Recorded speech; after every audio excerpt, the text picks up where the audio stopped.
Karena itu, seleksi masuk perguruan tinggi perlu selaras memprediksi kemampuan untuk belajar mengeksplorasi berbagai isu, problem solving atau penyelesaian masalah.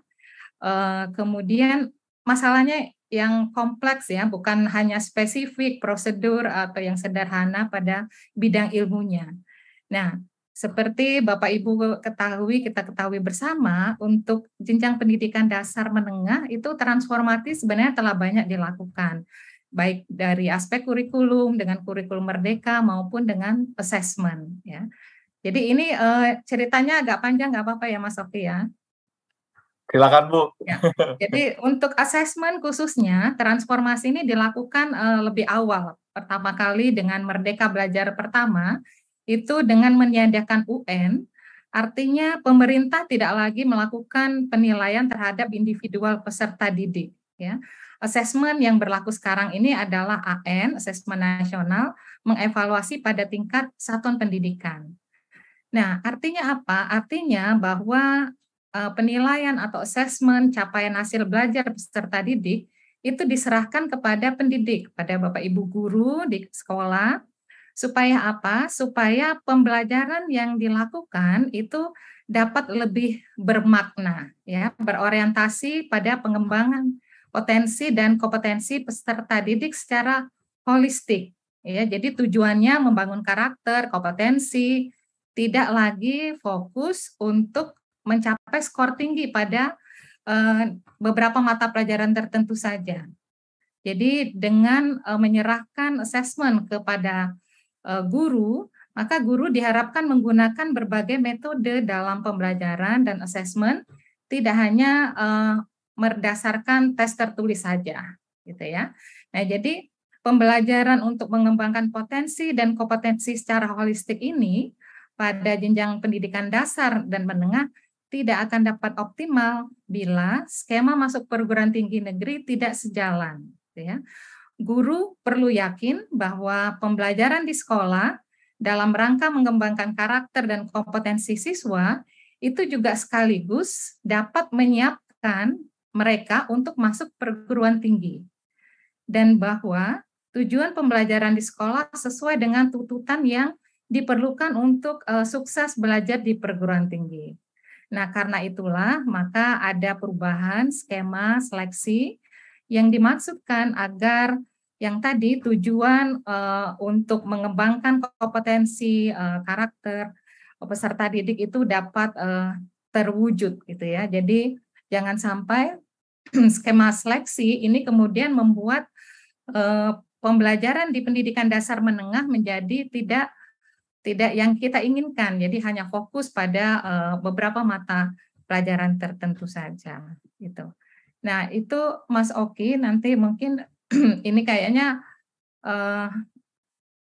apa saya lanjutkan lagi untuk apa? Saya lanjutkan Kak, Mas Oki? Apakah sudah clear? Oke, nanti kita bisa lebih detail lagi ya. berikutnya ya, terkait dengan apa sih yang diujikan gitu ya, karena kemarin juga Mas Nadiem juga menyampaikan secara umum gitu ya, apa saja yang diujikan. Mungkin tadi keselarasan pembelajaran dari pendidikan dasar, menengah, dan tinggi ya Bu, agar lebih holistik dan komprehensif. Betul. Juga untuk menjunjung tinggi prinsip inklusivitas dan sekaligus untuk mengikuti perkembangan zaman gitu ya Bu ya. Betul. Nah, mungkin kami ingin beralih ke Pak Budi nih Pak, sebagai Ketua Tim Pelaksana Persiapan Seleksi Masuk PTN 2023. Dengan adanya transformasi seleksi masuk PTN ini, bagaimana kita dapat mendorong seleksi yang lebih berkeadilan? Kami persilakan Pak Budi. Baik, terima kasih Mas Oki dan Bapak Ibu dan adik-adik semuanya. Jadi seleksi masuk perguruan tinggi tahun 2023 memang mengalami transformasi dibanding ya seleksi tahun 2022. Dan ini sudah dituangkan dalam Permendikbud nomor 48 tahun 2022. Nah, kalau kita lihat jalur, sebetulnya ya tidak selalu beda, tapi nomenklaturnya beda. Jadi yang pertama adalah jalur seleksi nasional berdasarkan prestasi. Ya. Kemudian yang kedua, jalur seleksi nasional berdasarkan tes. Dan yang ketiga adalah jalur mandiri. Ya, ada 3 jalur, masih sama. Kemudian transformasi seleksi masuk PTN 2023 ini diharapkan dapat mendorong seleksi yang berkeadilan. Saya ingin menambahkan saja apa yang disampaikan pembukaan oleh Mas Oki dan Mbak Yanti tadi. Mengapa? Yang pertama, bahwa jalur pertama yaitu yang seleksi berdasarkan prestasi, itu seleksi nasional berdasarkan, sekali lagi, tidak hanya mata pelajaran tertentu, tetapi semua mata pelajaran. Artinya rata mata pelajaran itu diperhitungkan. Selain itu, siswa juga diizinkan ya memilih prodi lintas. Artinya di sini tidak ada batasan anak IPA harus mengambil hanya IPA dan IPS atau IPS hanya boleh IPS, enggak ada. Jadi artinya boleh lintas, itu bebas. Tetapi kami sekali lagi menyarankan kepada adik-adik, saya kira Anda itu bisa memilih program studi secara merdeka.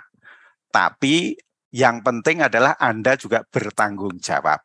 Nah, kan itu artinya kemampuan Anda seperti apa, mau mengambil apa dan sebagainya. Nah, sebetulnya sekali lagi hal ini akan sangat terasa ketika semua sekolah sudah kurikulum merdeka. Ya, sekarang ini kan masih ada yang kurikulum 2013 dan sebagainya. Ya, sehingga kalau nanti sudah semua menerapkan, maka nilai mata pelajaran pendukung ya sangat dibutuhkan untuk proses pembelajaran di perguruan tinggi dan itu tepat. Nah, itu. Kemudian yang kedua, pada seleksi nasional berdasarkan tes, materi yang diujikan itu kan hanya TPS, penalaran matematik, literasi dalam bahasa Indonesia, dan literasi dalam bahasa Inggris. Nah, instrumen ini sekali lagi diharapkan akan memberi kesempatan kepada siswa untuk merdeka memilih, tapi sekali lagi bertanggung jawab. Ya, setidaknya dengan pola seleksi tahun 2023 ini diharapkan siswa SLTA mempunyai kesempatan yang sama. Ya, baik dilihat dari jenis sekolah, apakah SMA, MA, SMK, kemudian siswa yang berasal dari perkotaan atau mungkin kabupaten, kemudian juga sekali lagi siswa yang berkecukupan secara finansial, secara ekonomi maupun yang kurang mampu, karena sekali lagi ya mungkin yang tidak mampu pun atau yang mampu itu tidak akan banyak lomba untuk belajar lebih ini dan itu dengan berbayar. Saya kira gitu, Mas Oki. Wah, menarik sekali ya Pak transformasinya. Jadi adik-adik kita, calon-calon mahasiswa juga mempunyai kemerdekaan untuk memilih program studi sesuai minat dan bakatnya, tapi harus bertanggung jawab ya semuanya. Jadi ada 3 jalur ya Pak, tetap ya, jalur seleksi nasional berdasarkan prestasi, jalur seleksi nasional berdasarkan tes, dan jalur seleksi mandiri. Ini juga untuk mendorong seleksi berkeadilan dan inklusif itu ya Pak ya. Terima kasih Pak Budi. Sementara kita beralih dulu Pak nih ke para penerimaan manfaatnya nanti. Ini pertanyaan untuk Pak Abdul Hakim, Pak Ari, dan Ibu Astuti, nanti masing-masing sesuai dengan kapasitasnya. Menurut Ibu dan Bapak, bagaimana transformasi skema seleksi masuk perguruan tinggi negeri ini mampu memberikan seleksi yang berkeadilan kepada para peserta didik? Kami mungkin ingin ke Pak Abdul Hakim dulu nih, sebagai dosen di Universitas 11 Maret, sekaligus menjadi pengawat pendidikan. Pak Abdul Hakim, kami persilakan. Ya, terima kasih Mas Oki. Jadi kita harus berangkat dari realitas dunia pendidikan di Indonesia ya. Berbagai studi empiris menunjukkan bahwa masih ada kesenjangan kualitas pendidikan antar sekolah menengah di Indonesia, antara mereka yang di desa, kota, kemudian Jawa, luar Jawa, dan seterusnya. Nah, ini menjadi problem ketika kita menggunakan tes terstandar. Nah, di dalam tes standar di tahun-tahun sebelumnya, kita selalu menggunakan 2 materi uji ya. Yang pertama adalah tes potensi skolastik yang mengukur wadah atau bakat skolastik dari calon mahasiswa. Kemudian yang kedua adalah tes kompetensi akademik yang mengukur kemampuan di mata pelajaran pokok. Nah, berbagai studi empiris menunjukkan bahwa karakteristik dua tes ini berbeda. Tes kompetensi akademik yang berisi materi pelajaran itu relatif bisa di-training dengan cepat. Artinya, bagi mereka yang punya resource, punya sumber daya, punya uang, dia bisa mengikuti kursus-kursus singkat yang intensif, terutama untuk belajar trik-trik menjawab soal, sehingga mereka bisa mencapai skor tinggi. Nah, itu berbeda dengan TPS. TPS ini ibaratnya adalah wadah. Jadi yang diukur di TPS adalah seberapa besar si wadah calon mahasiswa ini untuk belajar hal-hal baru di masa depan. Nah, TPS ini kembang dalam waktu lama, tidak bisa di-training hanya dalam 1 bulan, 2 bulan, dan seterusnya. Jadi, perkembangan skor TPS itu seiring dengan perkembangan kognitif siswa. Artinya apa? Artinya, kalau teman-teman pengen meningkatkan skor TPS, maka dia harus sering melatih otot-otot kognitifnya. Tidak bisa dia menjelang ujian nasional baru belajar. Dia harus mulai berlatih, menggunakan penalaran, kemudian kemampuan berpikir secara numerik, dan seterusnya sejak jauh-jauh hari. Nah, ini berkaitan dengan pertanyaan dari Mas Oki. Bagaimana hal ini menjamin keadilan atau pemerataan akses ke perguruan tinggi negeri? Nah, kalau kita lihat dari karakteristik tesnya, maka TKA ini sangat menguntungkan bagi mereka yang bersekolah di sekolahan dengan fasilitas luar biasa, gurunya mungkin rasio di kelas kecil, kemudian ada fasilitas bimbel, dan seterusnya, dan seterusnya. Artinya apa? Artinya skor TKA ini sangat berkorelasi dengan kemampuan sosial ekonomi siswa gitu. Berkebalikan dengan TPS. Kebetulan saya pernah melakukan simulasi dengan data sekitar 641 sekolah di Indonesia dan menemukan bahwa TPS itu relatif robust, alias tidak ada perbedaan signifikan antar sekolah. Balik lagi, entah itu di desa, kota, MA, MK, SMA, pesantren, Jawa, luar Jawa, itu tidak ada perbedaan signifikan. Sehingga apa? Sehingga TPS ini memberikan kesempatan yang sama untuk semua siswa. Itu poin pertama. Poin yang kedua, karena TPS ini sangat bergantung pada perkembangan kognitif siswa, maka TPS ini berpotensi menjadi mutiara-mutiara terpendam. Kita tahu dengan kondisi pendidikan sekarang, banyak anak-anak brilian yang mungkin kurang beruntung, akhirnya sekolah dengan fasilitas seadanya. Dan itu fakta yang tidak bisa kita ingkari begitu. Nah, dengan TPS kita bisa menjaring orang-orang tersebut sehingga mereka bisa menikmati pendidikan tinggi di jaminan pemerataannya itu terletak pada kemampuan TPS ini untuk menjaring siswa terlepas dari kondisi sosial ekonomi. Gitu Mas. Oke, untuk awalan. Ya, menarik sekali Pak Abdul Hakim terkait dengan tes bakat skolastik. Nanti di segmen kedua kita bisa lebih elaborasi lebih detail lagi Pak. Tapi sebelum ke Pak Ari dan Bu Astuti, selain TBS gitu Pak, apa aja sih poin penting dari transformasi yang menurut Pak Hakim nih sebagai dosen yang bisa membangkitkan semangat belajar siswa juga Pak? Ya, menarik pertanyaan dari Mas Oki. Jadi transformasinya entah itu di jalur berbasis prestasi maupun di jalur berbasis tes, itu tujuannya sama-sama mengukur potensi siswa untuk belajar hal-hal baru di perguruan tinggi. Jadi berbeda dengan tahun kemarin misalnya di seleksi berbasis rapor, yang menjadi poin utama adalah mata pelajaran pokok yang sekarang skor yang dipertimbangkan adalah keseluruhan prestasi siswa 5 semester ke belakang. Artinya apa? Yang diukur itu bukan kontennya, bukan seberapa banyak materi yang dia hafalkan di kepala, tetapi lebih ke learning attitude-nya, sikap belajarnya. Nah, bayangkan seorang siswa yang mampu menjaga performanya selama 2,5 tahun, berhasil mendapatkan nilai tinggi di semua mata pelajaran selama 5 semester. Artinya apa? Anak itu sudah teruji resiliensinya. Yang kedua, anak itu sudah punya sikap belajar yang sangat positif. Dan akhirnya apa? Dengan 2 modal ini, yakin anak ini bisa survive dan mungkin bahkan berkembang di perguruan tinggi.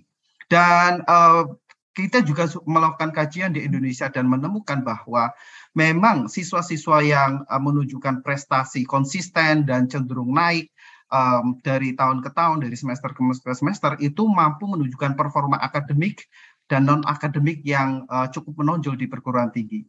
Itu di prestasinya. Jadi yang diukur adalah wadahnya. Demikian juga dengan TPS.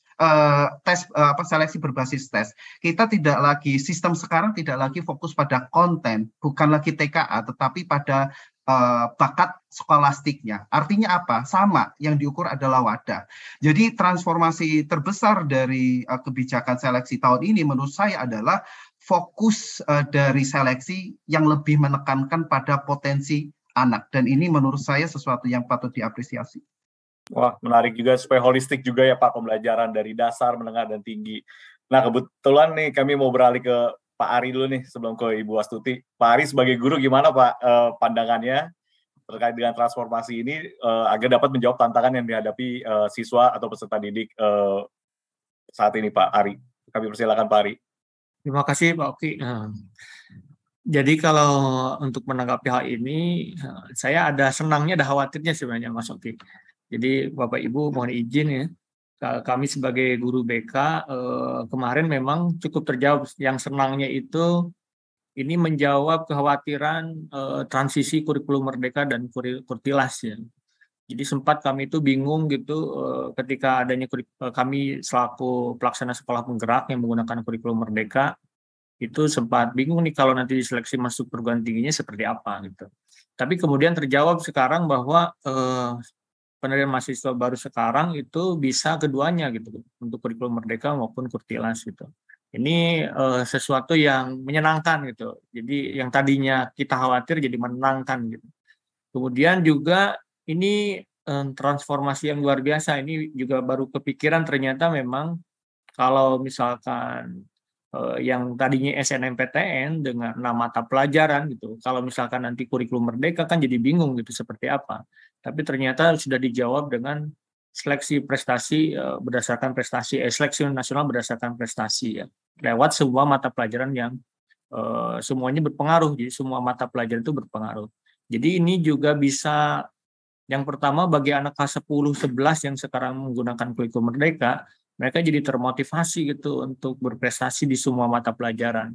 Dulu saat masih SNMPTN, ya banyak anak yang kemudian hanya fokus di 6 mapel saja gitu.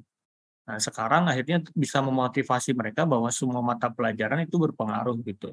Walaupun nanti ada mata pelajaran pendukung, prestasi dan lain-lain ya gitu.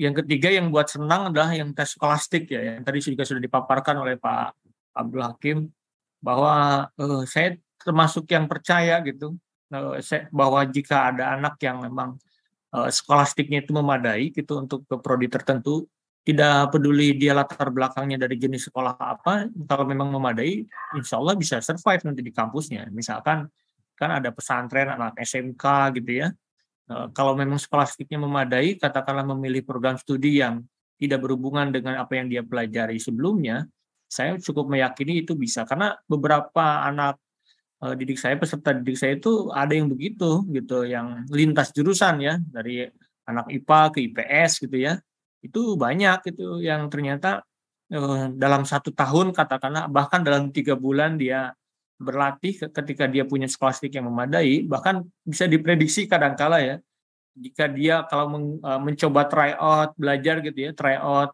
skolastiknya berapa, kemudian jika dia nanti tes bakal berapa, bisa kemungkinan dia bisa berhasil atau tidak saat dia lintas jurusan gitu. Jadi dengan berbagai macam pengalaman itu akhirnya meyakini bahwa kalau misalkan skolastik dengan jenis sekolah apapun itu bisa gitu sebenarnya gitu. Bahkan waktu tahun 2020 kan pernah kita coba juga kan bahwa tesnya itu TPS saja gitu. Dan akhirnya kan banyak juga yang anak-anak IPA ke IPS, bahkan IPS juga ke IPA. Nah, yang ketiga yang buat senang adalah jalur mandiri yang transparan ya.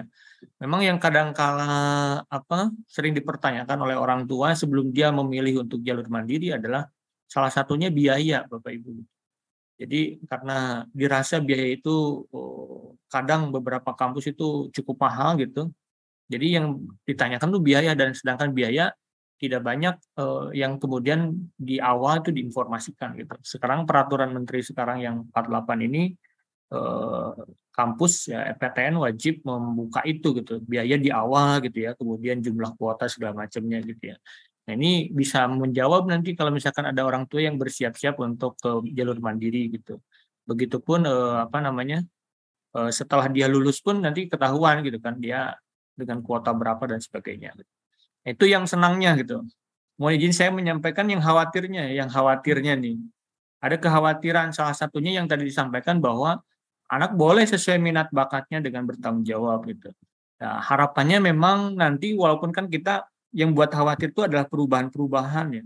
Adanya perubahan-perubahan yang tiba-tiba gitu. Kita kan beberapa kali pengalaman itu 6 bulan sebelum berubah, 3 bulan sebelum berubah gitu kan, dengan berbagai macam dinamika gitu kan. Nah, harapannya kalau misalkan nanti ada yang lintas jurusan itu bisa betul-betul terakomodir. Contoh, apakah anak IPS itu bisa jadi dokter gitu kan, lewat skolastik misalkan gitu. Kalau mengacu ke sini kan harusnya bisa gitu kan.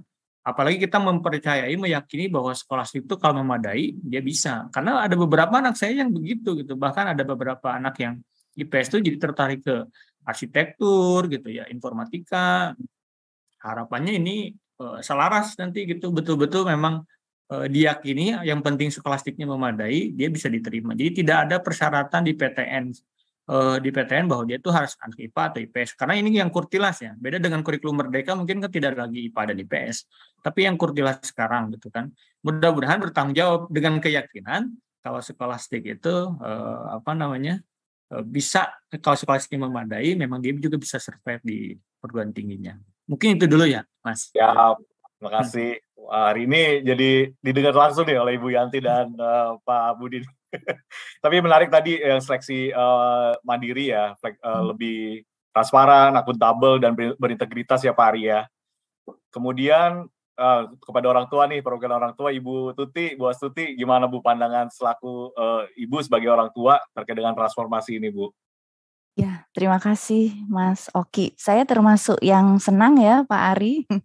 Saya termasuk yang senang dengan adanya transformasi kebijakan seleksi masuk ke perguruan tinggi ini gitu, karena bagi kami memang dengan adanya peraturan baru ini cukup signifikan gitu perubahannya. Tadi sudah disampaikan oleh Bu Yanti bahwa harapannya adalah proses seleksi ini kan selaras dengan apa yang sudah Ananda dapatkan di sekolahnya gitu. Jadi berkelanjutan. Nah, saya rasa dengan transformasi ini sangat-sangat mengakomodir gitu.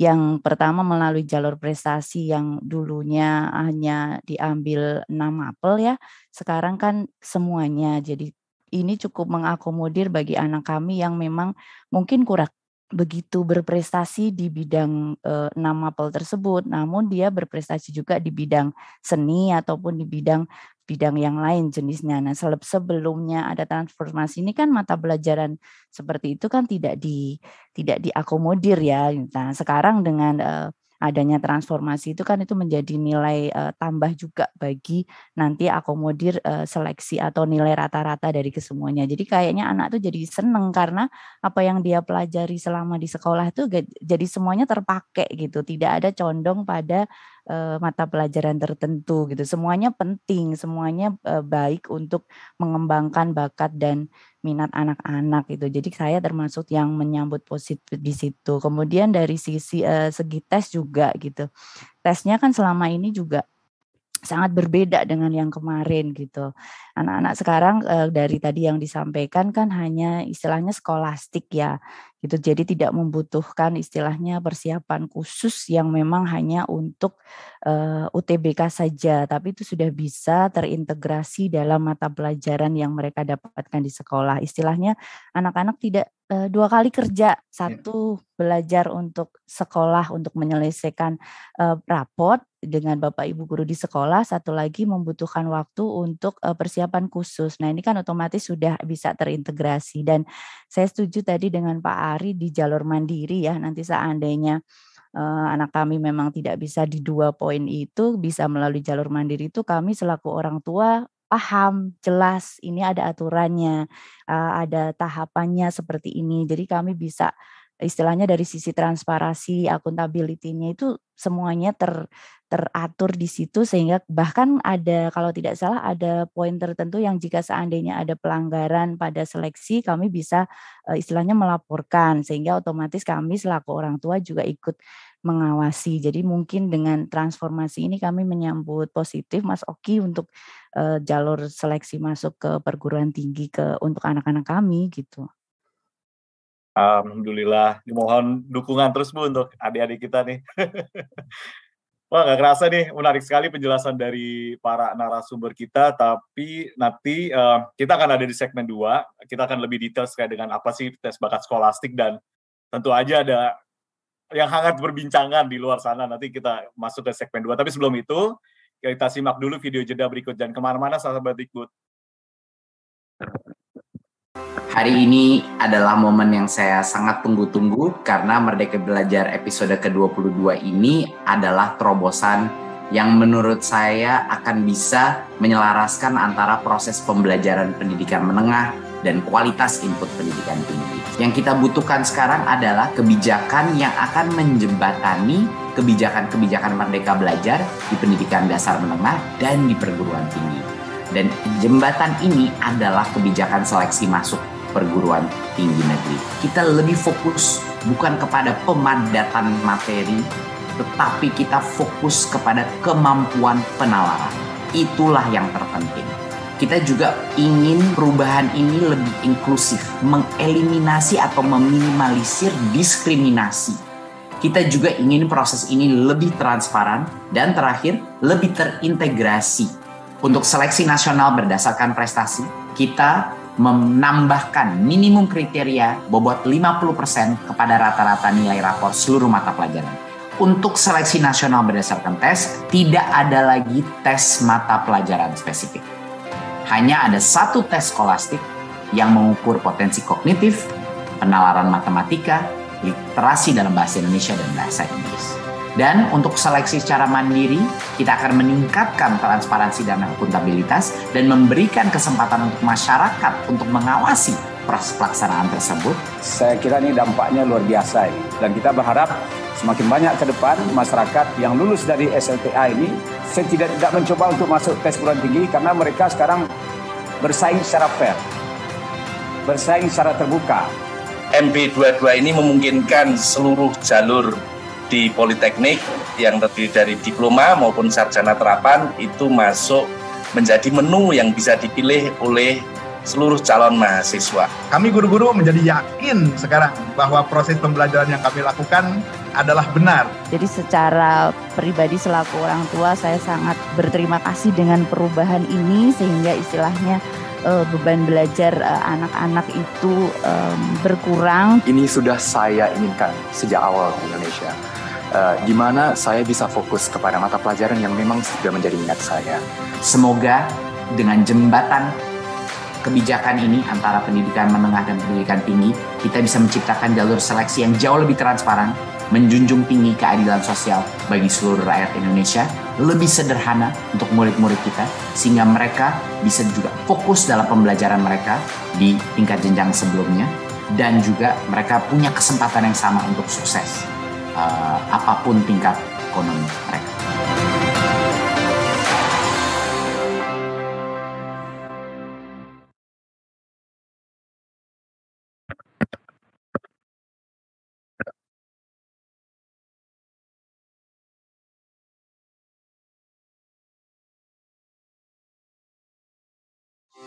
Hari ini adalah momen yang saya sangat tunggu. Iya, kita kembali lagi ke silaturahmi Merdeka Belajar untuk terkait dengan transformasi seleksi masuk perguruan tinggi. Sahabat Dikbud, kita sudah kehadiran Profesor Nizam selaku pelaksana tugas Direktur Jenderal Pendidikan Tinggi, Riset dan Teknologi Kemendikbudristek. Pak Nizam, selamat datang. Assalamualaikum. Waalaikumsalam. Apa kabar, Pak? Alhamdulillah, sehat-sehat, Mas. Baik, Pak, langsung ke Bapak ya, Pak. Silakan. Pak Nizam, ini tadi kita sudah berbincang dengan para pemangku kepentingan kita, gitu ya. Sebenarnya apa sih, Pak, yang ingin dicapai Kemendikbudristek dengan perubahan seleksi masuk perguruan tinggi negeri ini?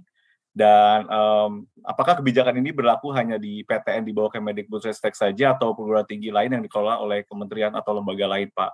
Pak Nizam, kami persilakan. Baik, jadi tujuan dari kebijakan ini utamanya adalah menggandeng antara transformasi, perubahan-perubahan, dan dinamika yang sudah dikembangkan melalui kebijakan Merdeka Belajar dari pendidikan dasar hingga menengah dengan transformasi yang dilakukan di pendidikan tinggi dengan kampus Merdeka. Nah, kebijakan yang saat ini adalah link jembatan antara apa yang terjadi di pendidikan dasar dan menengah dengan apa yang terjadi di pendidikan tinggi, menyambung antara kedua kebijakan tersebut. Kira-kira itu frame-nya, Mas. Apakah kebijakan ini berlaku di PTN yang di bawah Kemendikbudristek saja atau seluruh perguruan tinggi, termasuk yang dikelola oleh kementerian lain, Pak? Ya, karena seleksi masuk perguruan tinggi saat ini, untuk seleksi masuk ke perguruan tinggi saat ini, yang diselenggarakan secara bersama-sama, itu mencakup sebagian besar adalah PTN, baik universitas, institut, maupun politeknik, tapi juga ada beberapa perguruan tinggi keagamaan, perguruan tinggi negeri keagamaan, yang ikut bergabung di dalam seleksi bersama masuk perguruan tinggi negeri. Jadi semua yang bergabung di dalam seleksi masuk perguruan tinggi negeri itu bisa mengikuti transformasi ini. Tapi yang utamanya adalah PTN yang ada di bawah Kementerian Dikbudristek. Ya, Pak Nizam. Nah, perubahan ini pasti perlu sosialisasi dan diseminasi ya, Pak. Bagaimana rencana atau tindak lanjut nanti, Pak, untuk sosialisasi perubahan kebijakan ini kepada para sivitas akademik perguruan tinggi, Pak Nizam? Baik, ya sebelum acara ini, tentu juga sebelum munculnya kebijakan ini, kita juga sudah lama sebetulnya persiapan diskusi untuk transformasi ini. Mungkin sejak akhir tahun lalu hingga kemudian diputuskan dan ditetapkan di bulan Agustus kemarin ini, sehingga sebetulnya secara di tingkat pimpinan perguruan tinggi perubahan ini sudah cukup lama untuk kita desain dan rancang dan putuskan bersama. Tapi ke masyarakat tentu kita sedang menyiapkan sosialisasi yang lebih luas sehingga adik-adik, para siswa, anak-anak kita semua itu bisa akan lebih jelas tentang seleksi masuk ke perguruan tinggi negeri di tahun 2023. Nah, seperti seleksi-seleksi masuk perguruan tinggi negeri yang sudah berjalan selama ini, itu biasanya sosialisasi sampai ke detail jadwal dan sebagainya itu dilakukan di bulan Desember pada tahun N-1 ya. Jadi kalau untuk seleksi masuk tahun 2023 itu biasanya akan disosialisasikan pada akhir tahun 2022. Jadi di bulan Desember oleh tentu saja para rektor melalui majelis rektor perguruan tinggi negeri bersama-sama dengan Kementerian Pendidikan Riset dan Teknologi. Jadi seperti siklus-siklus yang selama ini sudah berjalan. Baik, terima kasih Pak Nizam. Pak Nizam, Budi, kami mohon izin dulu sebelum kita membahas kelembagaan pelaksana tes masuk perguruan tinggi ini, kita akan sedikit membahas terkait dengan tes skolastik. Mungkin ke Ibu Yanti. Ibu Yanti, apa alasan Kemendikbudristek menggunakan tes skolastik dalam seleksi masuk perguruan tinggi? Dan sejauh mana, Bu, tes skolastik ini tepat untuk menjadi alat seleksi bagi mereka yang akan belajar di perguruan tinggi nantinya? Ya, terima kasih Mas Oki. Tadi saya senang sekali mendengar penjelas atau testimoni ya dari Pak Ari, Bu Astuti, dan juga tadi kajian-kajian yang disampaikan oleh Pak Hakim itu sangat memperkaya kita ya. Nah, jadi tadi sudah disampaikan untuk seleksi nasional ada 2, berbasis berdasarkan prestasi, Ini hampir sama dengan tahun lalu yang dulu dikenal SNMPTN, sekarang berdasarkan tes, ya, berdasarkan tes yang sering disebut tes skolastik. Tapi sebenarnya ini tes skolastik tidak hanya mengukur potensi kognitif, tetapi juga penalaran matematika, kemudian literasi dalam bahasa Indonesia dan bahasa Inggris, ya. Jadi sebenarnya kalau kita lihat keempat komponen ini adalah mengukur penalaran, hanya konteks atau areanya agak berbeda. Jadi potensi kognitif itu penalaran secara umum, ya. Kemudian penalaran matematika sudah jelas konteksnya matematika. Kemudian literasi dalam bahasa Indonesia, bahasa Inggris itu untuk membaca, ya, literasi. Nah, jadi kalau kita lihat nanti bahwa ini semuanya penalaran. Nah, kenapa tes skolastik ini digunakan? Karena bahwa untuk menguasai berbagai bidang ilmu yang tadi sudah disampaikan Pak Hakim juga, ini keempat ini sangat penting, ya. Jadi penalaran ini sangat penting. Jadi seseorang yang mempunyai kemampuan penalaran tinggi akan mudah untuk belajar bidang ilmu. Sebagian besar, ya, mungkin kalau nggak bisa bilang semua, sebagian besar bidang ilmu. Jadi misalnya untuk teknik itu butuh penalaran matematika, potensi kognitif, juga literasi, baik bahasa Indonesia, bahasa Inggris juga penting. Karena kalau kita ingin tidak ketinggalan, ya, tidak ketinggalan perkembangan teknologi, perkembangan pengetahuan, kita membutuhkan kemampuan untuk literasi, kemampuan tidak hanya kemampuan membaca, tapi kemampuan membaca secara kritis, berpikir kritis. Dan bahasa itu hanya media saja, ya. Jadi untuk belajar teknik, untuk belajar ekonomi, kimia, semua ini diperlukan. Jadi dasarnya adalah ada dua, ya. Jadi yang tadi bahwa dengan prestasi berdasarkan nilai rapot untuk seluruh mata pelajaran. Nah, kemudian tes skolastik ini tidak ada pengukuran konten, tetapi penalaran secara umum dan kemudian untuk beberapa area, tetapi bukan berarti kemudian konten itu tidak penting. Konten mata pelajaran tetap penting, namun tidak menjadi tidak diujikan, tidak digunakan sebagai alat seleksi. Tetapi sebenarnya kalau Bapak Ibu adik-adik perhatikan, misalnya literasi dalam bahasa Indonesia, bahasa Inggris, itu merupakan kemampuan atau kompetensi yang dibangun, ya, dibangun pada semua mata pelajaran juga. Jadi holistiknya itu tetap ada. Jadi dan kemudian kenapa ini digunakan? Jadi pesan yang ingin disampaikan dan juga kita ketahui bahwa yang sering apa yang diteskan itu kemudian yang menjadi acuan, gitu, ya. Jadi kalau tes seleksi masuk perguruan tinggi mengukur penalaran, diharapkan guru-guru, Bapak Ibu guru di sekolah kemudian juga dalam melakukan pembelajaran di sekolah itu juga menekankan penalaran. Jadi tidak bisa lagi hanya mengajarkan konten kemudian hanya meminta untuk mereproduksi, gitu, ya. Jadi lebih pada apa yang kemudian setelah itu. Jadi kalau yang sering dikatakan ini berpikir tingkat tinggi. Jadi bukan sekedar mengetahui, memahami, tapi kemudian juga apa yang dapat digunakan, ya. Jadi berpikir kritis ini sangat ditekankan, dan inilah yang kita tadi katakan sebagai jembatan, sebagai adanya keselarasan antara yang kita harapkan di pendidikan menengah dan yang menjadi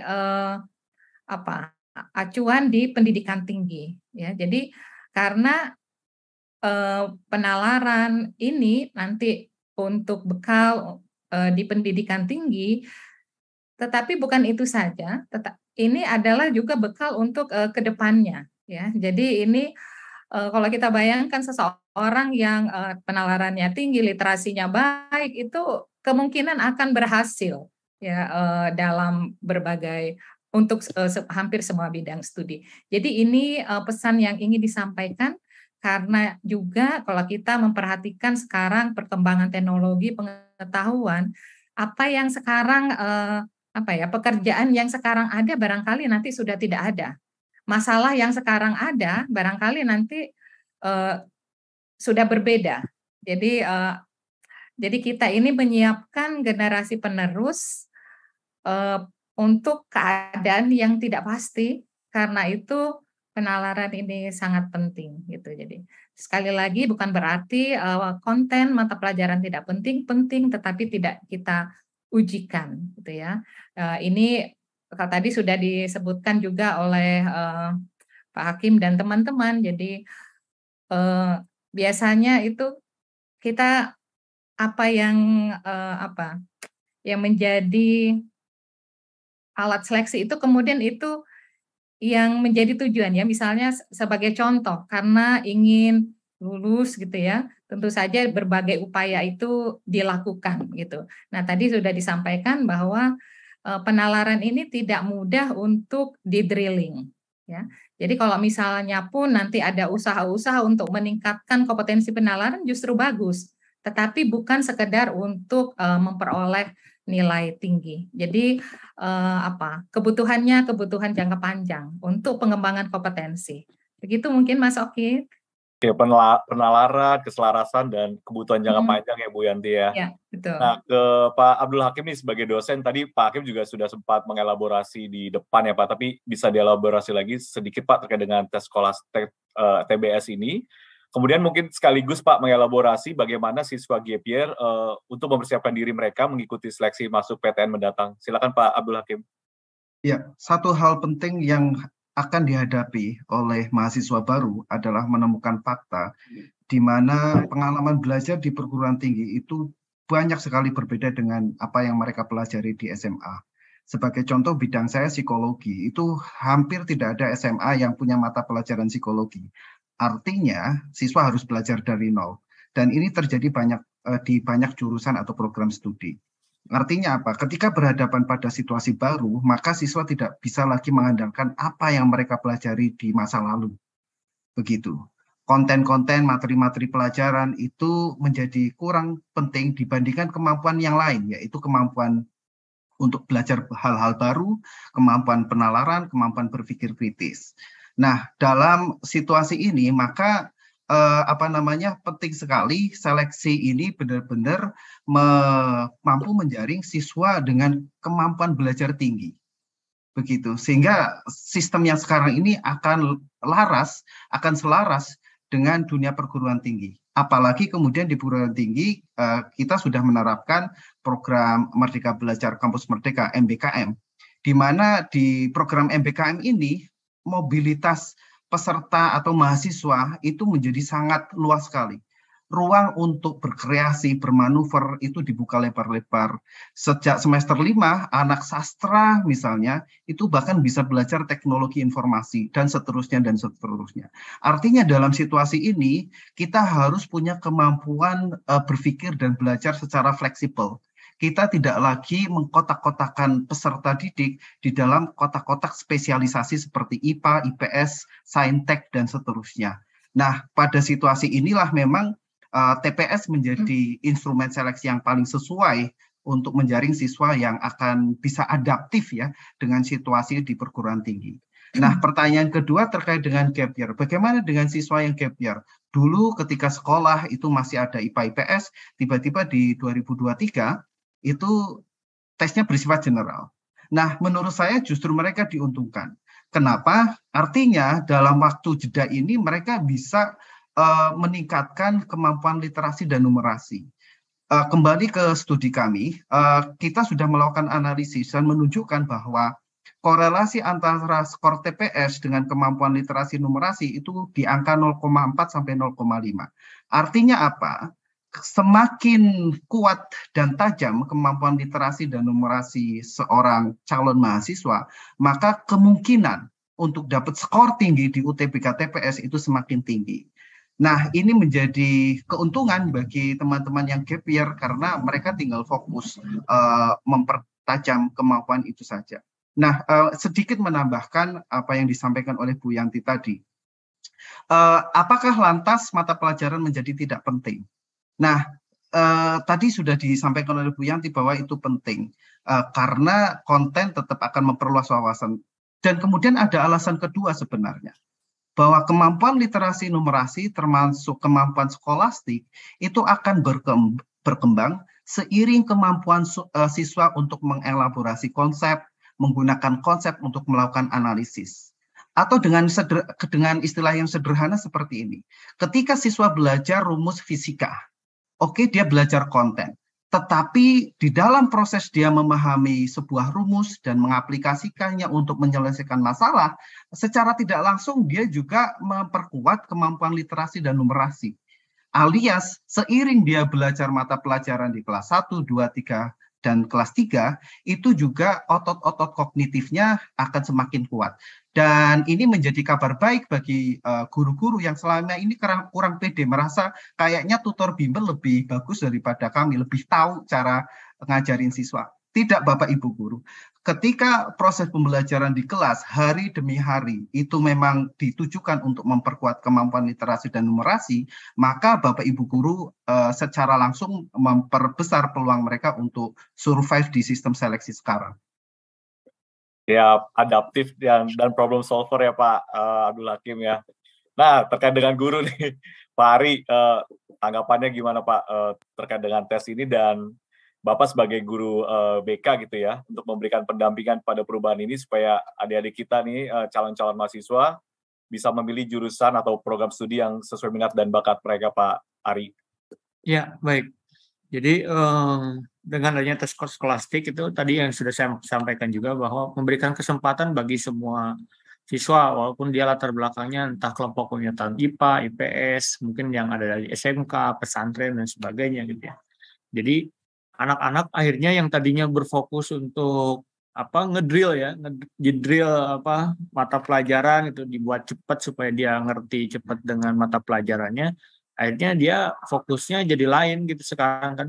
Justru yang kemarin-kemarin kita sebagai guru BK tuh kadang anak lebih fokus ke sana dibandingkan dia mengeksplorasi minat karirnya setelah SMA mau apa gitu. Jadi dia sibuk untuk mempelajari berbagai macam materi-materi SBMPTN dulu gitu ya, yang terutama yang TKA itu matematika, fisika, kimia, biologi, misalkan ya sejarah, ekonomi, geografi, ekonomi misalkan gitu. Nah, sekarang justru anak-anak lebih banyak mengeksplorasi minat karirnya. Kan itu yang memang kadang-kadang yang kemarin-kemarin itu sistem-sistem yang lalu itu membuat anak jadi terbatasi gitu jika ingin meminati sesuatu gitu, karena dia jurusannya yang lain, IPA misalkan nggak bisa katakanlah ke IPS, anak IPS nggak bisa ke IPA karena terbatasi, akhirnya dia jadi sulit untuk mencapai itu gitu. Nah sekarang kan tidak begitu ya, bisa dengan terbuka anak-anak memilih apapun gitu. Nah problem salah satunya anak-anak yang sudah milih IPA kemudian jadi ingin lintas jurusan kan. Karena saya juga meyakini bahwa minat anak-anak tuh mudah berubah gitu. Anak-anak kita tuh begitu, di kelas 10-nya pengen apa, kelas 11 bisa beda lagi, kelas 12 bisa beda lagi, bahkan begitu dia kuliah pun dia ingin berubah lagi gitu. Nah, dengan kebijakan ini justru membantu anak yang fleksibel berubah minat itu. Meskipun anaknya katakanlah memang mampu untuk betul-betul mencapai bahwa pilihannya itu ajek di situ, tapi tidak menutup kemungkinan mereka juga berubah minatnya dengan berbagai macam dinamika yang dia jalani gitu ya. Nah, tes skolastik ini membuka peran itu, walaupun nanti ada kekhawatiran yang ini ya, yang jalur prestasi kan, karena memang kalau yang prestasi itu tidak dengan skolastik tadi ya. Belum lagi nanti mata pelajaran pendukung yang memang akan dipilih, anak IPS mungkin bisa jadi ya nggak bisa untuk milih yang saintek banget gitu, karena memang mata pelajaran pendukungnya juga nggak ada gitu kan. Terlepas itu nanti dengan rankingan eligible segala macam gitu, tidak semua siswa yang bisa ikut gitu ya. Demikian mungkin. Ya Pak Ari, nah bukan hanya tugas guru nih, tugas orang tua juga. Bu Astuti, bagaimana Bu cara memotivasi nanti anak Ibu gitu, atau kita berbagi sharing pengalaman gitu Bu, bagaimana cara memotivasi dan meningkatkan semangat minat belajar adik-adik kita nih Bu untuk menghadapi seleksi masuk nantinya Bu. Oke, makasih Mas Oki. Kalau saya ini terkait dengan tes yang berubah dari yang tadinya istilahnya banyak sekali menampilkan konten pembelajaran dengan menjadi tes skolastik itu sangat senang ya Mas, karena ini berarti kan istilahnya seperti disampaikan oleh Pak Hakim ya, ini istilahnya melatih kemampuan dasar anak tentang pola berpikir. Itu mempersiapkan anak banget untuk mereka di universitas maupun nanti di real life-nya. Kan besok ketika Ananda itu di universitas, itu tadi disebutkan sudah apa yang mereka hadapi di SMA-nya itu mungkin akan sangat-sangat berubah gitu. Ketika mereka kemarin menggunakan model tes yang berbasis konten pelajaran gitu kan, itu kan intinya hanya drill tadi ya Pak Hakim ya, Ananda dipaksa untuk menghafal.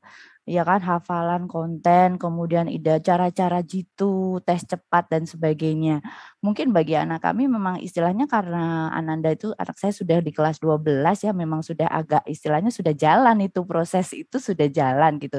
Nah, dengan perubahan ini saya memberikan semangatnya bahwa nanti dengan model soal seperti ini tuh akan melatih kamu untuk menghadapi dunia nyata gitu, bahwa suatu saat itu kamu tuh akan menemukan sesuatu hal yang tidak ada di buku, yang tidak ada cara khususnya, yang tidak ada tips jitunya gitu. Dia harus mampu menggunakan penalaran dia, harus mampu menggunakan logika dia gitu kan, yang merupakan itu harus yang merupakan sebuah kemampuan dasar dari anak saya, sehingga suatu saat ketika dia terjun langsung menemukan suatu masalah, permasalahan dalam kehidupan dia, itu dia sudah terbiasa gitu loh. Dan saya pikir kalau tadi setuju kalau konten itu tidak hilang, iya, karena bagaimanapun juga yang namanya pelajaran konten tertentu itu kan dia tetap ada manfaatnya gitu kan, tapi tidak melulu kita hanya belajar teorinya saja, akan lebih penting nanti ketika itu terintegrasi di dalam sebuah istilahnya situasi anak yang anak itu akan real life langsung, penalaran, logika, terus tadi disampaikan critical thinking-nya harus dikembangkan gitu. Kalau mulai dari tahapan seleksi itu sudah mulai dari soal-soal seperti itu kan anak sudah mulai membuka. Oh ternyata besok ketika saya masuk perguruan tinggi itu nggak kayak kemarin ya, nggak kayak waktu di SMA ya. Ternyata akan seperti ini gitu. Nah itu kan sudah menjadi istilahnya dasar gitu ketika dia akan menghadapi ini. Jadi kalau bagi kami istilahnya ya memang harus selalu mengaitkan dengan yang nantinya akan dia hadapi gitu. Karena kan anak otomatis mohon maaf orang tua tidak bisa mendampingi terus-terusan ketika dia besok saat ini SMA saya masih istilahnya fokus. Besok kalau sudah SMA mungkin bukan saya yang nggak mau, tapi anaknya yang sudah ingin berkembang. Nah itu kan harus mulai dilatih dari tahap awal. Mungkin itu sih Pak Oki ya, bagaimana saya mengantisipasi perubahan ini. Siap, ya peran dan dukungan orang tua Ibu juga sangat penting untuk studi anak-anak kita semua gitu ya. Terima kasih Bu Astuti. Nah ini mungkin yang akan diperbincangkan juga nih, mungkin sebelum ke Pak Nizam dan Pak Budi nih, Ibu Yanti, sebagaimana kita tahu kan juga kebijakan ini juga menelurkan gitu ya, Balai Pengelolaan Pengujian Pendidikan atau BP3 yang berada di bawah Badan Standar Kurikulum dan Asesmen Pendidikan. Mungkin bisa dijelaskan sedikit Bu, atau singkat gitu ya, tugas dan fungsi Balai BP3 ini sebagai pelaksana tes masuk perguruan tinggi nantinya. Silakan Ibu Yanti. Oke, baik, terima kasih Mas Oki. Iya, jadi memang dalam waktu tidak hampir bersamaan ya dengan keluarnya Permendikbud ini tentang seleksi. Jadi memang ada Balai Pengelolaan Pengujian Pendidikan. Ini merupakan satuan kerja di bawah Pusat Asesmen Beskap ya, Badan Standar. Ini memang tugasnya adalah melaksanakan pengujian pendidikan ya. Dan jadi seleksi masuk PTN ini hanya merupakan salah satu yang tahun ini merupakan fokus. Nah, jadi secara kelembagaan memang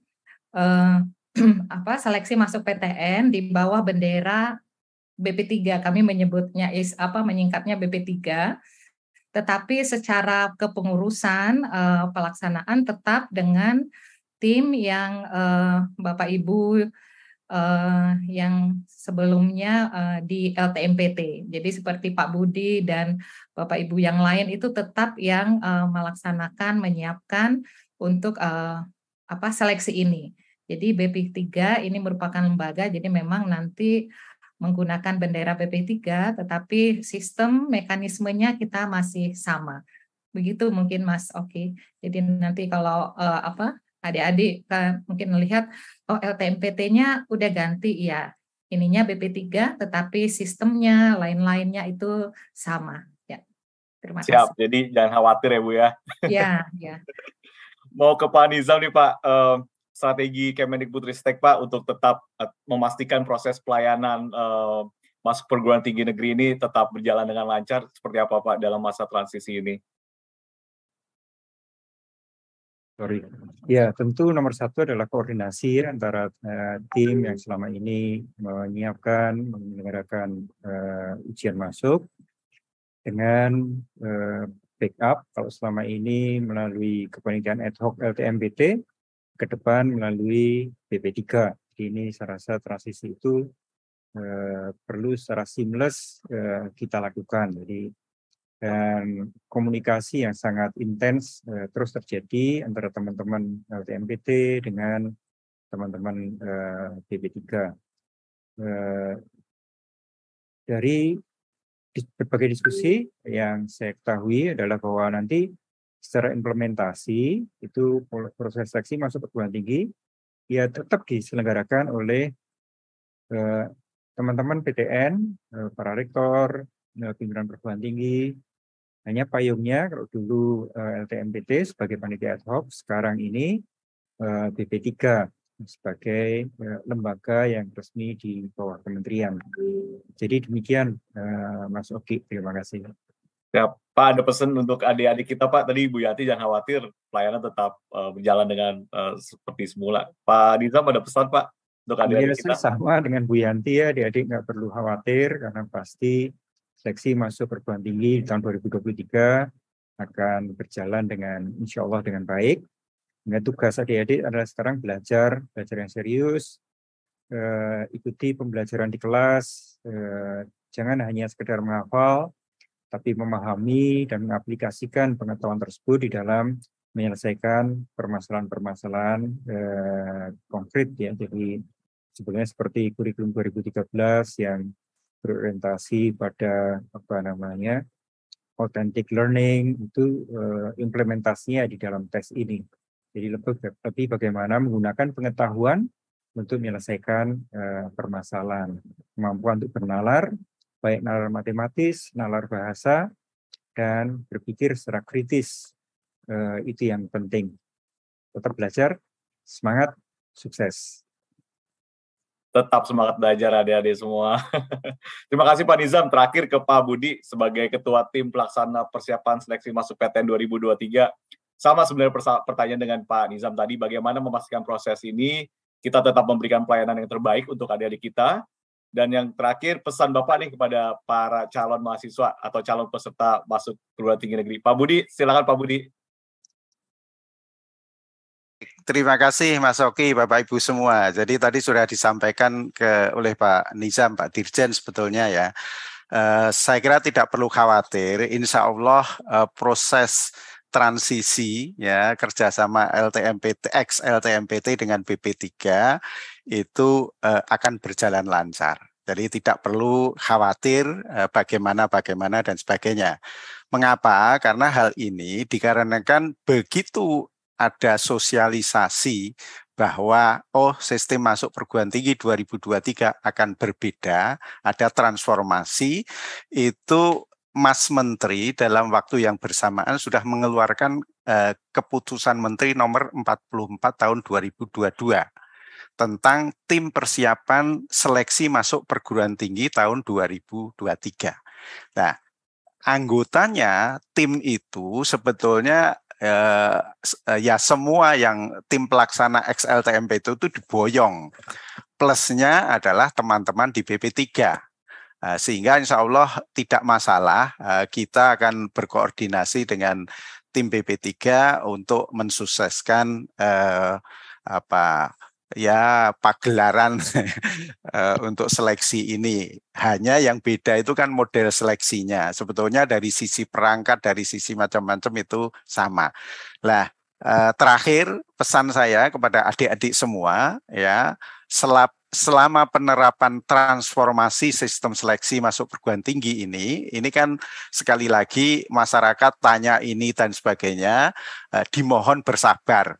Kami tim bersama-sama dengan BP3 saya kira akan segera untuk menginformasikan termasuk secara detail, ya, sebetulnya seleksi masuk perguruan tinggi tahun 2023 seperti apa. Itu yang pertama. Kemudian yang kedua, mohon sekali lagi adik-adik calon peserta atau calon mahasiswa, ya, seleksi tahun 2023 itu selalu mengikuti dan mempelajari informasi resmi yang dikeluarkan oleh BP3. Nah, dalam hal ini dengan tim. Karena begitu keluar BP3 itu sudah diduplikasi macam-macam. Yang mohon maaf itu juga saya kira ada yang benar, ada yang tidak, kan itu. Kemudian yang berikutnya adik-adik tolong berpikir secara jernih dan berdiskusi saya kira dengan orang tua, dengan guru BP, dan sebagainya. Yang intinya itu pada waktu akan memilih program studi di perguruan tinggi itu betul-betul kami kalau istilah kami adalah merdeka tetapi bertanggung jawab tadi. Saya kira itu. Ya, kemudian yang terakhir saya kira tingkatkan literasi. Tadi Mas Hakim saya kira sudah informasikan juga pengetahuan di segala bidang agar dapat memperkuat literasi baik itu bahasa Indonesia, bahasa Inggris dan penalaran matematik. Saya kira itu saja yang bisa saya sampaikan. Terima kasih. Terima kasih Pak Budi. Jadi bukan adik-adik aja, jangan khawatir ya Pak, orang tuanya juga ya Pak, kayak Bu Astuti ya Pak ya. Betul. Ya ujung-ujungnya semua kebijakan ini untuk meningkatkan kualitas pendidikan dan sumber daya manusia Indonesia demi Indonesia maju ya Ibu Bapak semua ya. Nah, sahabat Dikbud sebelum masuk ke sesi berikutnya, sesi tanya jawab, mari kita sama-sama saksikan video jeda berikut ini.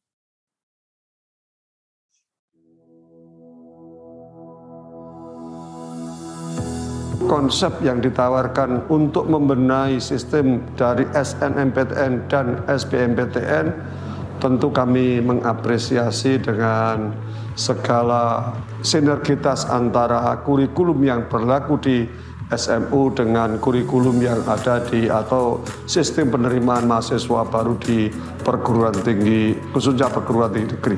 Inisiatif kementerian dalam hal ini memang seharusnya dilakukan untuk menyelaraskan dari jenjang menengah ke jenjang perguruan tinggi. Persiapan anak kita di tingkat jenjang pendidikan menengah, nanti pilihan apa yang mereka akan masuk ke perguruan tinggi itu sesuai. Tentunya keselarasan ini diharapkan juga dapat mengakomodir passion, minat, bahkan dari para calon mahasiswa kita dan para generasi bangsa kita. Kami sangat mendukung. Dengan adanya penyelarasan ini, itu akan sangat mendukung atau sangat memudahkan kami akan memberikan pendidikan pada anak-anak di pendidikan tinggi. Jadi saya sangat mendukung. Tentu kami sebagai perguruan tinggi yang nantinya akan menampung lulusan SMA maupun SMK di seluruh pelosok tanah air sangat senang dan sangat mendukung dengan adanya Permendikbud yang baru ini. Tentu supaya nantinya juga ada linearitas antara kebijakan di tingkat SMA dengan perubahan di dalam sistem masuk perguruan tinggi. Dengan tes yang baru ini kita ingin memberikan kesempatan yang seluas-luasnya kepada siswa menengah dengan segenap potensi yang dimilikinya. Tentunya dengan model seperti ini kita akan bisa mendapatkan mutiara-mutiara di berbagai tempat.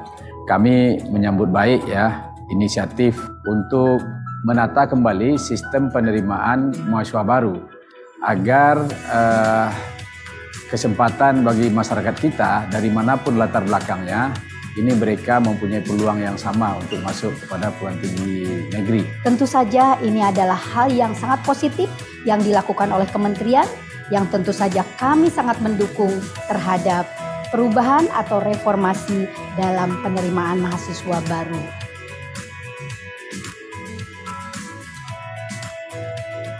Diharapkan kita akan mendapatkan orang-orang yang terbaik, ya, yang bisa seleksi masuk, yang tentu saja nanti akan membawa bangsa dan negara ini ke depan. Dengan adanya Permendikbud yang baru ini, mudah-mudahan seleksi itu akan semakin tepat sasaran, terutama untuk memperoleh lulusan dari SMA maupun dari SMK yang sesuai dengan prodi yang diminati di perguruan tinggi.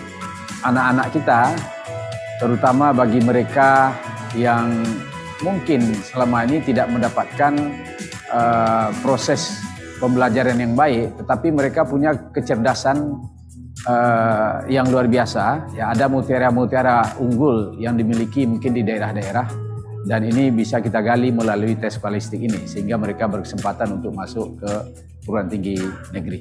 Sangat membantu juga kami di perguruan tinggi supaya dapat bisa menerima anak-anak, dan anak-anak juga bisa masuk ke universitas dengan mudah. Mekanisme ini harus lebih dinamis untuk hal-hal mengenai kebijakan yang diatur. Kita sangat bersepakat harus ditetapkan secara sifat-sifat yang ada, yaitu mulai dari keadilan, fleksibilitas, kemudian humble juga. Dan saya yakin tahun 2024 bisa dilakukan dengan baik dengan model baru, penerimaan mahasiswa baru. Harapan kita akan bisa memberikan fasilitasi kepada adik-adik kita yang SMK, SMA maupun madrasah aliyah untuk memilih jalur yang mereka inginkan. Tentu kita berharap kualitas dari seleksi masuk perguruan tinggi negeri yang selama ini sudah berlangsung bisa lebih ditingkatkan dan bisa menjadi lebih baik. Mudah-mudahan mekanisme ini merupakan standar baku yang bisa dijadikan pedoman, sehingga kemudian setiap orang yang masuk perguruan tinggi negeri itu seyogyanya bisa sesuai. Harapannya dengan adanya perubahan semacam ini, nampaknya ini penting sekali untuk meningkatkan penyeleksian mahasiswa baru yang lebih baik lagi.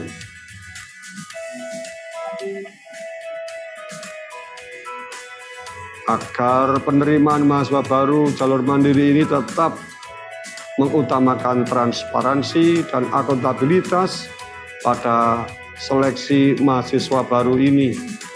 Ini penting sekali agar terjaga jalur mandiri ini. Seleksi mandiri ini tentunya harus dilakukan dengan berbasis seleksi akademik yang totalitas. Tidak ada unsur-unsur komersial dalam proses seleksi mandiri yang dilakukan selama ini. Tidak ada tujuan-tujuan untuk mendapatkan keuntungan daripada perguruan tinggi dalam proses seleksi mandiri. Pengawasan dari kementerian menjadi penting perannya agar seleksi ini bisa tetap kita jaga mutu dan kualitasnya.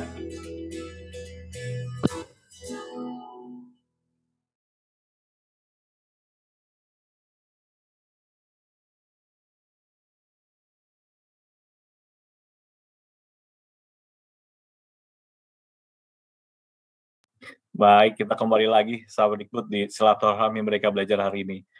Kemudian untuk saat ini sesi tanya jawab, ini semuanya pertanyaan ke Pak Budi nih Pak. Saya elaborasi aja Pak, kira-kira ada 3 pertanyaan di sini dari Rina Nurutami dan Puspita Sari. Pak Budi pertanyaan pertama, bagaimana untuk sekolah yang belum menggunakan kurikulum Merdeka? Apakah tetap bisa mengikuti seleksi dari 3 jalur tersebut? Yang kedua, apakah bisa para siswa membawa ilmu pengetahuannya jika berseberangan dengan jurusan yang diampu di SMA, misalnya jurusan IPS mengambil kuliah kedokteran? Apakah bisa dibuat lebih spesifik lagi mengenai pemilihan untuk pilihan prodi di PTN yang lebih sesuai? Yang terakhir, informasi laman atau web atau aplikasi yang nanti akan diluncurkan, harapannya agar bisa memudahkan para guru dan siswa mendaftar seleksi tersebut. Pak Budi, kami persilakan Pak Budi. Baik, terima kasih Mas Oki. Jadi penanya yang pertama sekali lagi tadi sudah kami sampaikan bahwa dengan Permen Mas Menteri nomor 44 dengan dibentuknya tim pelaksana itu nggak perlu khawatir. Jadi artinya semua informasi, semua sistem, semua apa yang pernah kita lakukan di XLTMPT itu akan ditransformasikan dipakai di BP3. Jadi artinya entah itu kemudahan bagaimana mendaftar, baik itu seleksi prestasi, termasuk bagaimana nanti akan membuat akun BP3 dulu dan sebagainya, saya kira itu nggak masalah ya. Nah, kemudian yang terkait dengan tadi ya bagaimana termasuk adik-adik yang dari IPS bahasa akan mengambil program di kedokteran atau teknik sipil. Intinya begini Bapak Ibu, tadi kalau saya istilahnya itu merdeka bertanggung jawab. Intinya kan di situ ya, tanggung jawab itu pasti semua sudah dihitung oleh masing-masing peserta. Saya berkemampuan kira-kira kemana dan sebagainya. Ya, artinya walaupun tadi sudah disampaikan bahwa tesnya itu tidak terkait dengan pembelajaran mata pelajaran yang diberikan di SLTA, ya, lebih ke penalaran, kemudian lebih pada wadah dan sebagainya. Tapi sekali lagi kemerdekaan itu penting, artinya perlu diperhitungkan masing-masing peserta, yang harapan kami itu sudah berdiskusi dengan orang tua, ya. Orang tua juga secara bijak itu memberikan arahan kepada putra-putrinya, termasuk guru BK yang sekarang ini agak banyak bingung. Sebetulnya terus terang juga setiap tahun itu yang lintas kira-kira IPS, bahasa, ngambil IPA dan sebagainya itu sangat-sangat kecil. Ya, artinya itu kita anggap bahwa secara legal formalnya itu diizinkan, tetapi ternyata juga tidak banyak adik-adik itu yang melakukan mengambil itu. Nah, itu yang kita harapkan sebetulnya di dalam sosialisasi ke depan ini, termasuk yang selalu akan kita sampaikan kepada adik-adik, yang penting Anda merdeka, tetapi tolong juga bertanggung jawab. Saya kira gitu, Mas Oki. Ya, Pak Budi, mungkin Pak Hakim, Bu Yanti, dan Pak Nizam ada yang ingin ditambahkan, Ibu Bapak? Pak Nizam, silakan Pak. Ya, baik. Mohon maaf tadi poinnya apa? Mohon maaf, ini karena sampai bagaimana untuk sekolah yang belum menggunakan kurikulum merdeka, apakah tetap bisa mengikuti seleksi dari 3 jalur tersebut? Oh gitu, ya, Pak? tentu bisa. Ya, akan dilarang. Jadi sesuai dengan Permendikbudristek tentang seleksi masuk perguruan tinggi negeri ini yang mulai dilakukan 2023. Bahkan kalau kita lihat di 2023 nanti, yang kurikulum merdeka belum ada yang lulus. Jadi ini justru untuk yang kurikulum 2013 gitu. Juga kita akan bisa mengikuti seleksi sebagaimana yang tadi kita bicarakan. Jadi siapapun, kurikulum apapun bisa mengikuti seleksi masuk ke perguruan tinggi negeri sesuai dengan skema seleksi yang baru. Justru salah satu latar belakang di balik perubahan transformasi ini tentu juga untuk bisa mengakomodasi beragam kurikulum, di samping mentransformasi pembelajaran di SMA agar lebih fokus pada pelajaran, lebih fokus pada penguasaan materi, lebih fokus pada kemampuan bernalar, kemampuan literasi, numerasi yang lebih mendalam, serta kemampuan untuk memanfaatkan pengetahuan di dalam menyelesaikan berbagai macam permasalahan secara lintas keilmuan. Juga itu tadi di beragam kurikulum bisa terakomodasi. Siap Pak, jadi jangan khawatir ya Pak, adik-adik yang pakai kurikulum 2013, kurikulum merdeka, dan kurikulum yang berlaku saat ini bisa tetap ikut seleksi masuk ini. Bu Yanti, Pak Hakim? Ya, sedikit menambahkan, benar, saya setuju dengan apa yang disampaikan oleh Prof. Budi tadi bahwa sistem yang sekarang ini memberikan keleluasaan, tetapi di sisi lain memang harus diambil secara bertanggung jawab. Dan perlu teman-teman siswa SMA ingat bahwa ini bukan pertama kali. Di tahun 2020 kita sudah pernah seleksi hanya menggunakan TPS. Dan apa yang kita lihat di sana? Yang kita lihat ada dua hal. Yang pertama persis yang disampaikan oleh Prof. Budi, bahwa lintas jurusan itu tidak kemudian menjadi sesuatu yang populer. Alias setiap siswa toh pada akhirnya tetap harus berhati-hati dan cermat betul dalam mengambil jurusan di perguruan tinggi. Kemudian yang kedua, yang menarik adalah dengan adanya TPS itu tidak kemudian seleksinya lebih gampang. Ini miskonsepsi yang mulai muncul di masyarakat nih, karena ujiannya cuma satu, ini lebih gampang. Sebenarnya tidak. Dengan TPS artinya persaingan menjadi lebih terbuka dan sangat besar kemungkinannya tingkat kompetisi untuk masuk ke jurusan-jurusan favorit itu juga semakin meningkat. Dan dalam situasi tersebut, kira-kira siapa yang akan lolos? Yang lolos adalah yang benar-benar memiliki kemampuan tinggi, alias literasi dan numerasinya kuat. Dan seperti apa sih profil siswa dengan kemampuan literasi numerasi kuat? Adalah mereka yang benar-benar sudah menjalani pembelajaran secara holistik selama 5 semester di SMA. Begitu Mas Oki. Harus tetap giat belajar ya Pak Hakim ya. Bu Yanti? Ya, terima kasih Mas Oki ya. Menguatkan lagi yang sudah disampaikan Pak Nizam, Pak Budi, Pak Hakim. Jadi adik-adik pilih jurusan atau program studi yang sesuai minat bakat ya. Jadi jangan yang populer, favorit atau yang banyak dipilih oleh teman-teman, tapi yang sesuai dengan minat bakat. Jadi adik-adik bisa menilai diri sendiri mana yang paling sesuai.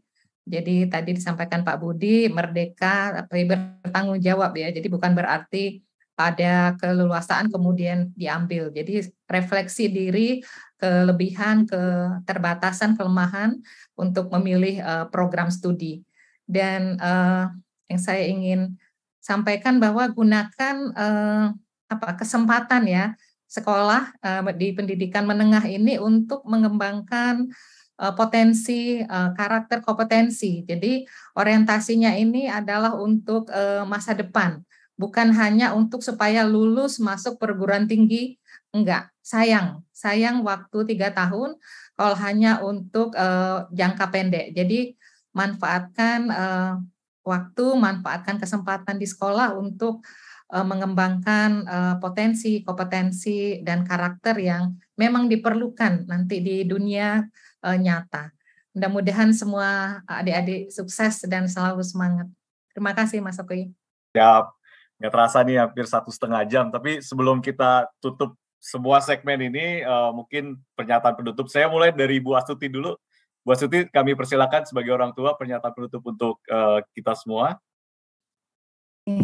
Terima kasih Mas Oki. Saya pikir dengan adanya transformasi seleksi masuk perguruan tinggi ini nanti akan berdampak positif ya ke depannya untuk masa depan anak-anak ya, karena dia sudah mulai istilahnya berubah dengan menyesuaikan dengan perkembangan arah pendidikan Indonesia itu kemana. Jadi kami berharap bahwa nanti dengan perubahan ini anak-anak kami itu ke depannya juga istilahnya tidak hanya menguasai konten belajar, tapi sisi lain yang tadi dari bakatnya, minatnya, karakternya itu nanti akan secara holistik juga akan dikembangkan di sana gitu. Di satu sisi memang yang namanya itu perubahan itu kan memang agak istilahnya ya namanya sesuatu hal yang baru kan pasti butuh proses ya. Nah nanti harapannya ke depan yang namanya pelaksanaan undang-undang ini atau ketentuan ini nanti bisa berjalan lancar, karena kemarin memang sempat saya selaku orang tua itu agak istilahnya melihat anak saya itu kok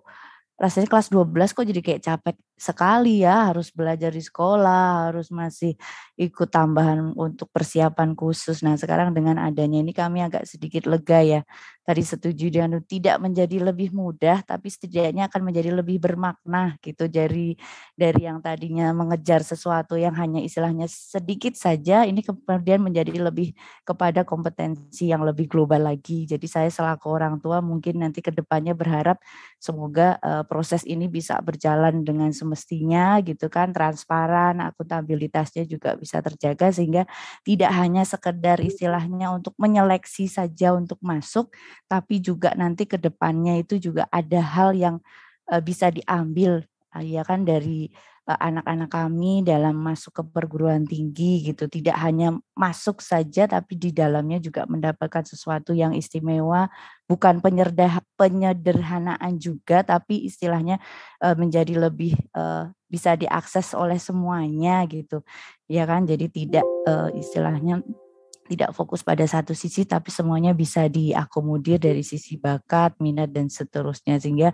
tanpa mengurangi kualitas dari nanti hasil seleksi ini tapi anak-anak juga bisa mendapatkan manfaatnya secara global. Seperti itu mungkin harapan kami Mas Oki ya. Holistik dan berkualitas ya Bu Astuti ya. Iya betul. Ya. Kami undang Pak Ari ini sebagai guru Pak, pernyataan penutupnya Pak. Baik, terima kasih Mas Oki. Sekarang kami guru BK ingin coba memfokuskan ya untuk kelas 10 dan 11 gitu ya. Berarti kan sekarang mereka didorong untuk berprestasi di semua mata pelajaran gitu. Jadi akhirnya yang tadinya hanya berfokus sama 6 mapel, sekarang semua mata pelajaran mereka didorong supaya bisa meningkatkan prestasi di semua mata pelajaran tersebut. Sedangkan untuk kelas 12 gitu, ini penting sekali untuk merubah mindset yang tadinya dulu mungkin anak-anak ngerjain soal pakai cara cepat gitu ya, ngerjain soalnya gitu. Setiap ada soal tuh ya langsung aja dengan kerangka soal segitu bisa dikerjain. Melihat soal ada yang bisa karena materinya mengerti dia kerjakan, yang nggak mengerti nggak dikerjakan, kan dulu begitu. Kalau sekarang dia harus merubah mindset bahwa setiap soal sesungguhnya bisa dia kerjakan terlepas dari materinya apa, tinggal dia pahami dulu gitu ya. Kemudian setelah dipahami gitu mulai dikerjakan itu. Jadi akan ada perubahan mindset bisa jadi dari kelas 10 sampai kelas 12 gitu. Kalau untuk yang kelas 12 sekarang ya mudah-mudahan nanti terdorong anak-anak itu berlatihnya ke sana.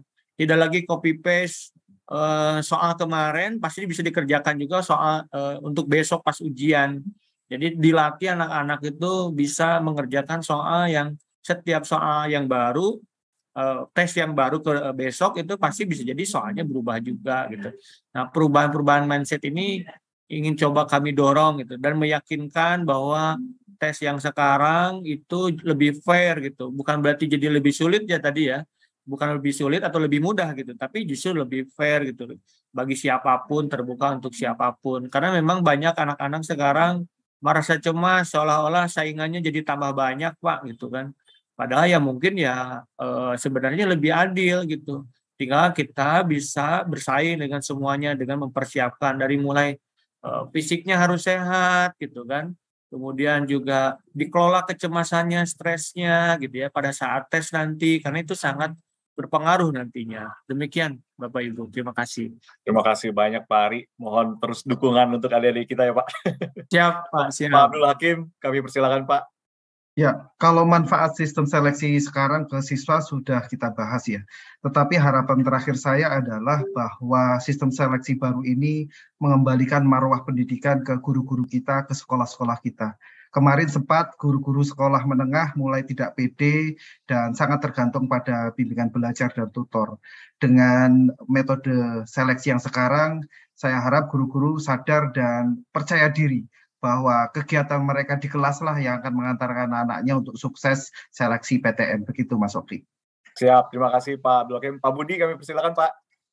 Ya, satu saja. Jadi sekali lagi teman-teman, Bapak Ibu semua itu tidak perlu khawatir. Jadi kami dari tim di hari-hari ke depan itu akan menyampaikan sebetulnya seperti apa seleksi tahun 2023 termasuk perubahan-perubahannya, termasuk bagaimana kita akan menghandle dan sebagainya. Saya kira itu penting dalam artian tidak perlu khawatir, kemudian cari informasi yang benar, karena ini sudah beredar YouTube yang luar biasa menjelaskan masing-masing versinya dan sebagainya, dan ini makanya perlu kita segera bersama-sama dengan BP3 untuk melakukan atau memberikan informasi ke masyarakat seperti apa sebetulnya yang akan kita lakukan. Saya kira gitu, Mas Oki. Makasih. Terima kasih Pak Budi. Bu Yanti, kami persilakan Bu. Ya, singkat saja.